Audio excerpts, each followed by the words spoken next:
तुझी सगळ्यात महाग पडणारी चूक तुला सांगतो. तू प्रयत्न करतोस पण सफल का होत नाहीस ही चिंता तुला कायम मनात सतावत असते, हो ना? आता यातून मार्ग कसा काढायचा हे मन लावून शांतपणे. तू एखादी गोष्ट चांगल्या भावनेने सुरू करतोस पण त्यात अपेक्षित यश मिळत नाही. मग हे माझ्याच बाबतीत होतंय का हा विचार करून खचून जातोस.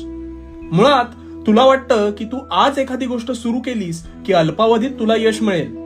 इथेच तू चुकतोस. अरे, फळाची अपेक्षा न करता कार्य करत राहा. धडपडशील, लागेल, पण हे सगळं तुला पचवावंच लागेल. कारण माझ्या दरबारात मी तुझ्या कष्टांची किंमत मोजत असतो आणि ह्या परीक्षेत जो तरतो ना तोच कायम पुढे सरसावतो. आता याची एक समर्पक गोष्ट ऐक. 2 मित्रांना एका ठिकाणी हिऱ्याची खाण आहे असं कळलं आणि क्षणाचाही विलंब न लावता त्यांनी आशेने तिथे खणायला सुरुवात केली. बराच वेळ झाल्यानंतर दोघांच्याही हाती काहीच लागलं नाही. त्यामुळे एकाने आशा सोडली पण दुसरा मात्र न थांबता खोदत राहिला आणि पुढच्या क्षणी असंख्य हिऱ्यांचा खजिना हा त्याच्या हाती लागला. यावरून काय कळलं? अरे, जिथे हरल्यासारखं वाटेल तिथे तू अपेक्षित यश मिळण्यापासून निव्वळ काही प्रयत्न दूर असतोस. आणि म्हणून प्रयत्न करत राहा आणि भिवू नकोस.